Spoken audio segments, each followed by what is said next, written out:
Selamat datang di Istanbul, sebuah kota yang begitu menakjubkan, penuh dengan sejarah dan merupakan pusat dari perekonomian, budaya, dan keberadaban Eropa dan Asia.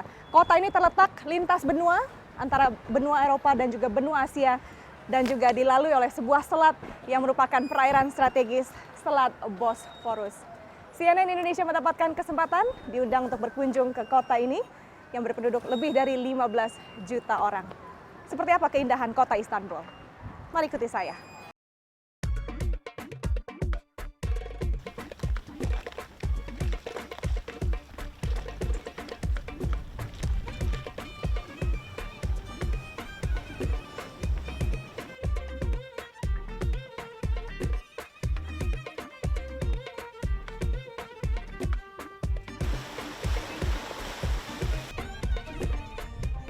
Banyak cara menikmati pesona Istanbul. Salah satunya dengan mengarungi Selat Bosphorus menggunakan kapal pesiar. Ya, dari selat ini saya bisa melihat dua sisi kota Istanbul, yakni dari sisi Eropa dan sisi Asia. Selat Bosphorus adalah wilayah perairan strategis yang menghubungkan dua benua serta dua lautan, yaitu Laut Hitam dan Laut Marmara. Sejak dulu kala, Selat Bosphorus menjadi salah satu sumber kekayaan para Sultan Ottoman yang menarik upeti dari setiap kapal yang lewat, baik kapal penumpang maupun kargo.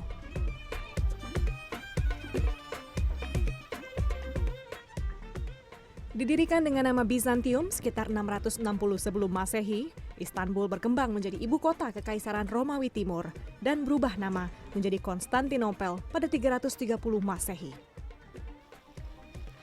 Kota ini berperan penting dalam perkembangan kekristenan.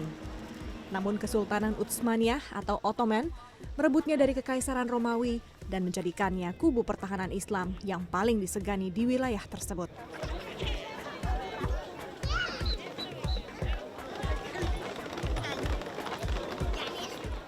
Tepat di jantung kota tua Istanbul yang dikelilingi benteng sepanjang 21 km ini, terdapat alun-alun yang disebut Sultan Ahmet Square.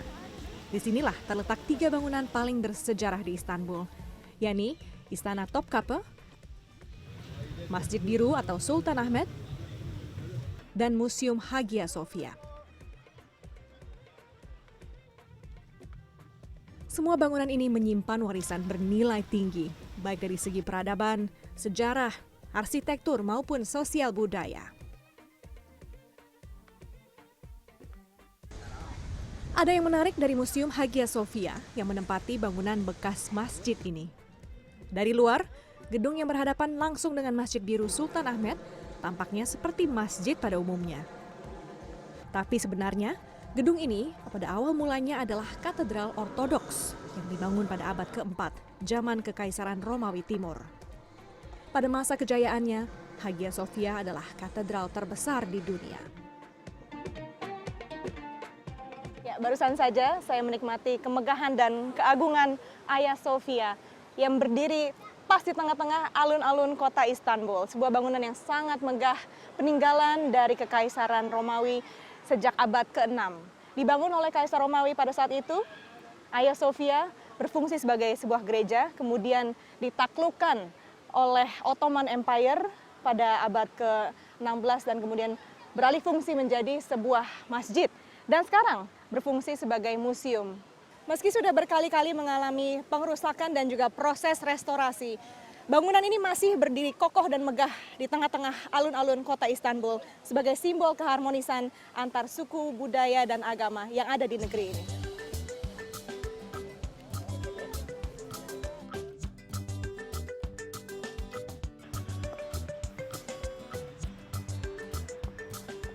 Aç aya oymanas, sebuah pepatah Turki yang menyebut beruang lapar tidak bisa berdansa.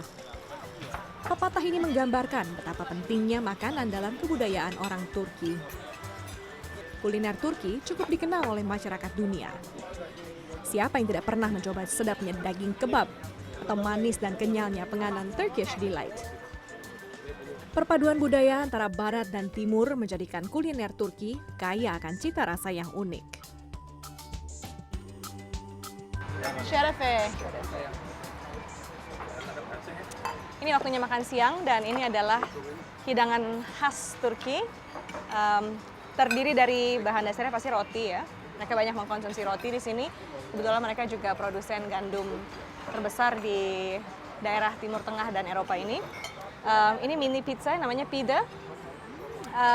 Ini terbuat dari kuskus, pengganti nasi sebenarnya. Ini terbuat dari terong namanya baba ganoush. Dan ini salad dari bahan dasar tomat dan bawang. Afiyet olsun. Selamat makan. Afiyet olsun ya.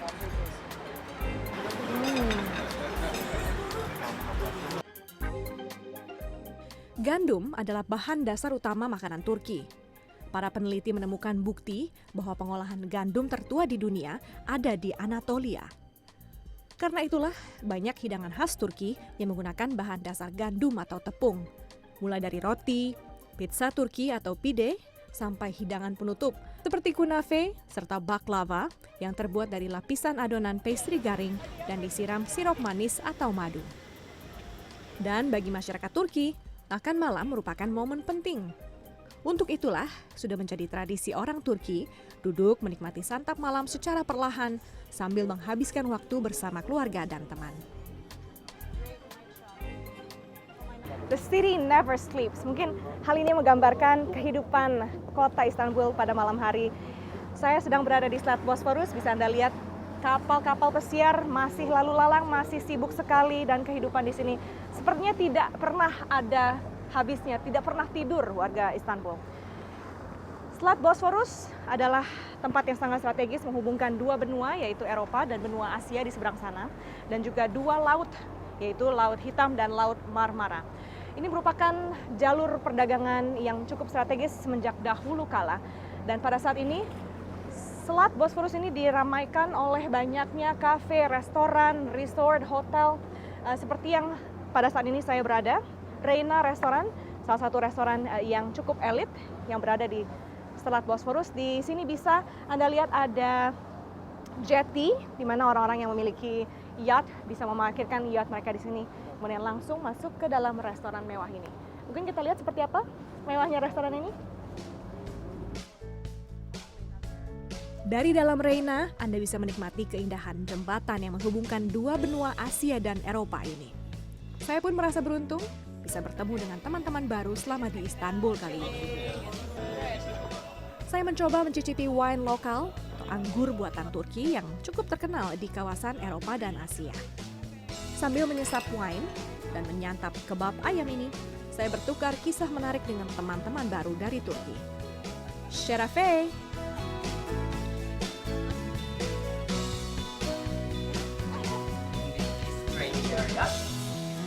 And I mentioned that way.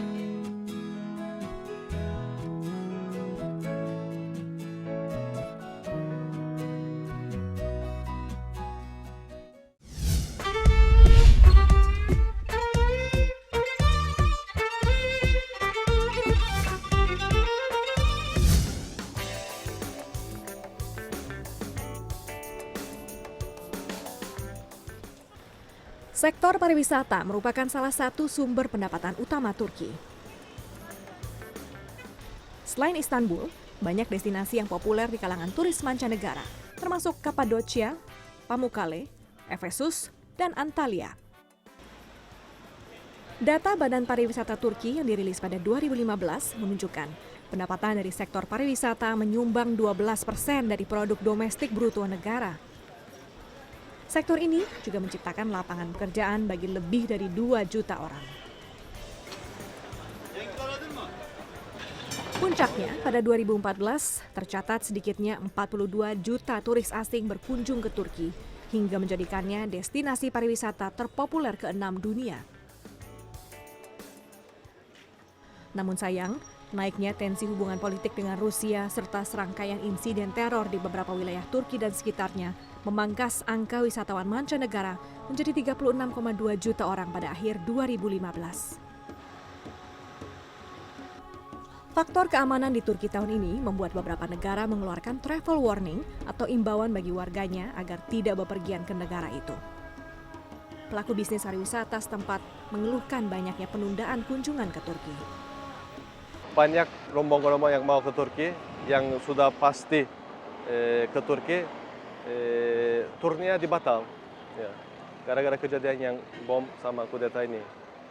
Mudah-mudahan ya mulai dengan bulan Oktober sama November, Desember banyak rombongan-rombongan yang ke umroh dan kemudian ke Turki.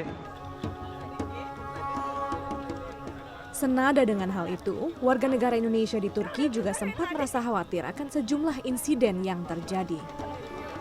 Sebenarnya takut ya karena ada kejadian kayak gitu, apalagi juga dulu ada bom yang kayak gitu, takut emang. Cuman ya saya kerja di sini, jadi ya mau nggak mau tetap dijalani. Kita waspada juga ya, sekeliling itu.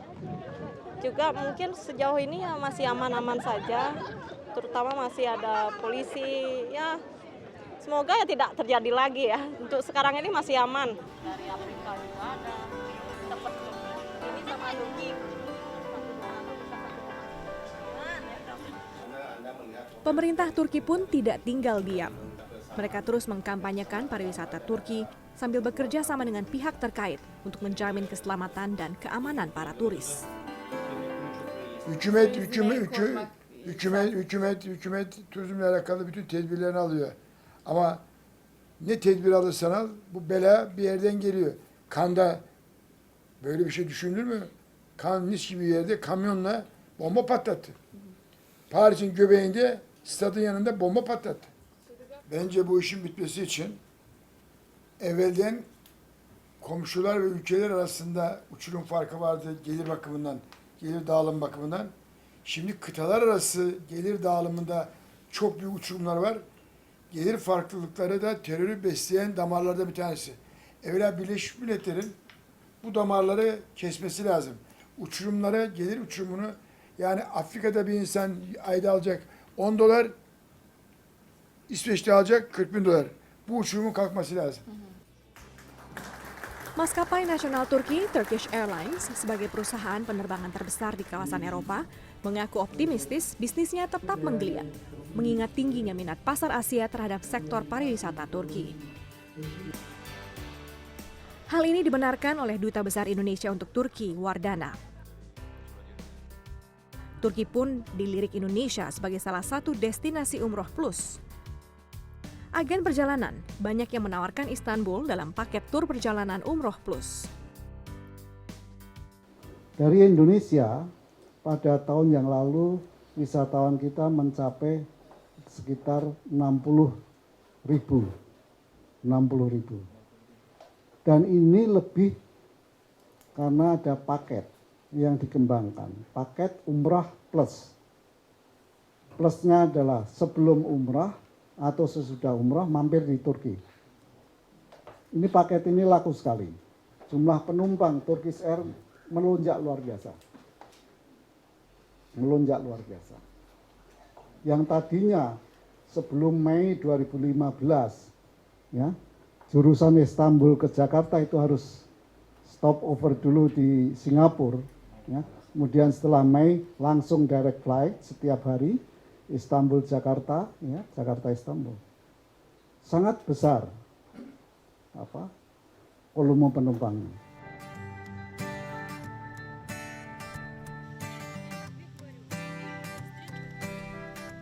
Dengan situasi ekonomi dan politik yang berangsur kondusif, pemerintah Turki berharap semakin banyak kunjungan turis Indonesia dalam waktu dekat ini. Bisnis penerbangan di Turki telah mengalami masa kejayaan selama 15 tahun terakhir seiring dengan meningkatnya investasi dari Timur Tengah di negara tersebut. Letak geografis Turki yang strategis di tengah-tengah kawasan Eropa, Asia, dan Timur Tengah telah menjadikan Istanbul memegang peran penting sebagai pusat dalam perkembangan industri transportasi udara. Dengan dibukanya 2 bandara internasional di Istanbul, semakin deras pula arus masuk turis asing dari berbagai penjuru dunia. Maskapai penerbangan nasional Turki pun giat membuka rute ke banyak destinasi di dunia dengan memanfaatkan Istanbul sebagai basis transit. Saat ini, Turkish Airlines merupakan operator penerbangan tersibuk di Eropa dengan lebih dari 111 destinasi di seluruh dunia.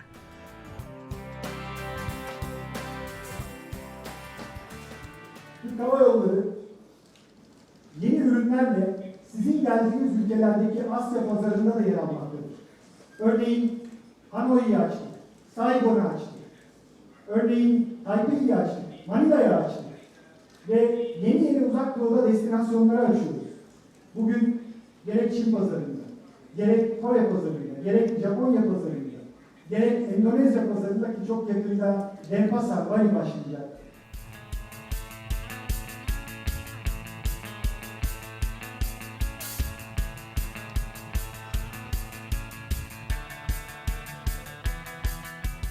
Strategi Turkish Airlines bersaing dalam bisnis penerbangan yang kompetitif ini berfokus pada keselamatan dan kenyamanan penumpang.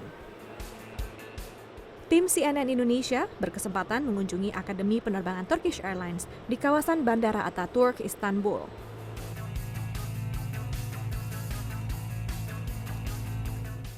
Inilah wadah pelatihan bagi sekitar 40.000 calon pilot dan 100.000 kru kabin setiap tahunnya.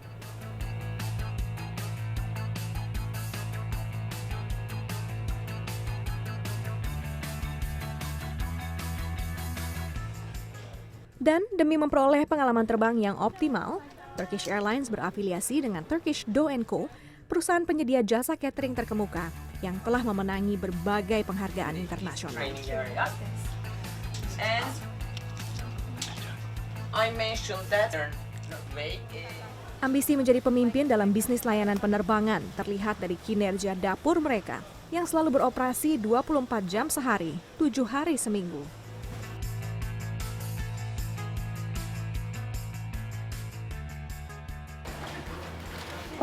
Ya, disinilah assembly line, tempat mereka menyiapkan catering sebanyak 200.000 makanan per hari disiapkan untuk maskapai Turkish Airlines dan juga maskapai lainnya dari seluruh dunia yang transit di Istanbul. Luar biasa.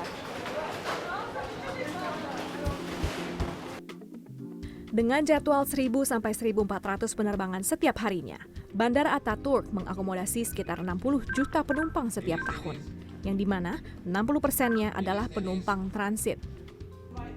Bisnis penerbangan bisa dikatakan merupakan denyut nadi perekonomian Turki. Maka dukungan pemerintah Turki bagi industri aviasi tidak main-main. Investasi dikerahkan untuk membuka bandara ketiga di Istanbul dalam waktu dekat yang ditargetkan menjadi bandara terbesar dunia dengan kapasitas 150 juta penumpang per tahun.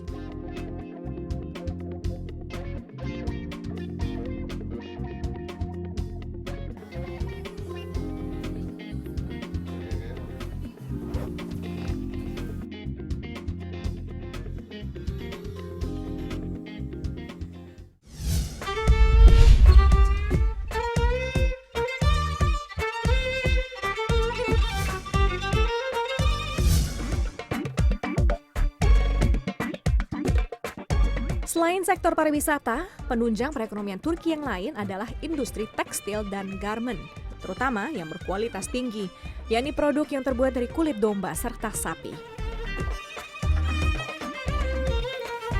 Ya, Turki memang terkenal akan produk kulit dan juga bulu dombanya. Ekspornya ke seluruh dunia, terutama ke Rusia, mencapai miliaran dolar Amerika per tahunnya.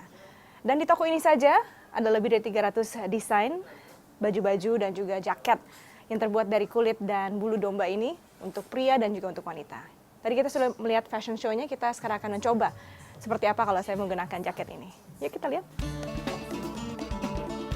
Sejarah mencatat, kerajinan kulit sudah merambah Turki sejak abad ke-12. Tingginya permintaan ekspor dan keberadaan lebih dari 2.000 produsen membuat produk kulit menduduki peringkat ke-10 industri terbesar di negara ini. Rusia, Jerman, dan negara-negara Eropa masih menjadi pangsa ekspor utama produk kulit Turki. Namun, seiring dengan menurunnya jumlah turis dari Rusia, pelaku industri pun dituntut untuk semakin cerdik membidik peluang bisnis. Toko Best Leather and Fur di Istanbul ini contohnya mengembangkan koleksi jaket kulit tipis dengan desain dua sisi atau bolak-balik yang menjadi favorit konsumen dari negara-negara tropis seperti Indonesia. This time tourism attacked Turkey. That's why tourism is not what we expected at the moment. But even many Indonesian people, they come to Turkey. And we appreciate it about this. So Yeah. how much do they normally spend in average? Approximately $500, $600 they spending for each jackets. Dengan memadukan keahlian khas turun-temurun serta inovasi teknologi, Turki dikenal sebagai salah satu perajin produk kulit dan bulu terkemuka dunia.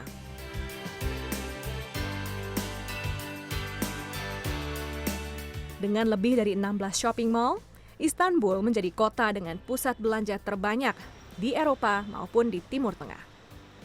Di kota ini pula terdapat pusat belanja terbesar dan tertua di dunia, Grand Bazaar. Dibangun pada 1455 pada era Kesultanan Utsmaniyah, Grand Bazaar merupakan pasar yang mempertemukan pedagang dari Eropa, Timur Tengah, dan Asia. Sampai kini, Grand Bazaar masih menjadi destinasi belanja tersohor di Turki. Menampung lebih dari 4.000 toko, Grand Bazaar menarik 250.000 sampai 400.000 pengunjung setiap harinya. Pada 2014, Grand Bazaar tercatat sebagai tempat wisata nomor 1 tersibuk di dunia dengan jumlah pengunjung tahunan mencapai 91.250.000 orang. Selain merupakan kota bersejarah, Istanbul dikenal sebagai kota metropolitan. Di luar gedung-gedung mall, kawasan pertokoan modern seperti Nişantaşı ini juga memiliki daya tarik tersendiri bagi shopaholic alias pehobi belanja seperti saya.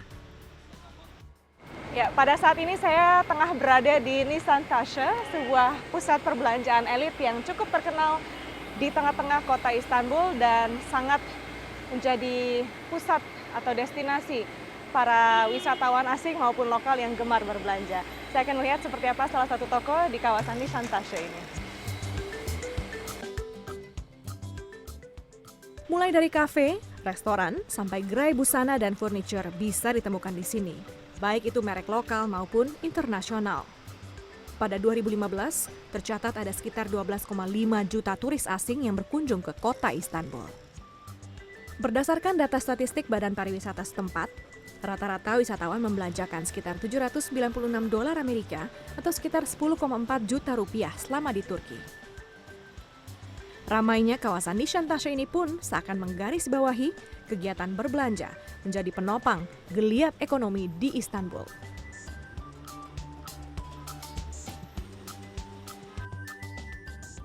Perjalanan 5 hari 4 malam di Istanbul bagi saya berlalu begitu cepat. Jika ada kesempatan lagi, ingin saya kembali untuk menjelajahi lebih banyak tempat menarik di negara yang menakjubkan ini. Untunglah, bepergian dari Jakarta ke Istanbul relatif nyaman, dengan jarak tempuh kurang dari 12 jam lewat penerbangan langsung. Maskapai nasional Turki, yakni Turkish Airlines, memiliki rute penerbangan ini dengan jadwal tetap setiap harinya 7 hari seminggu.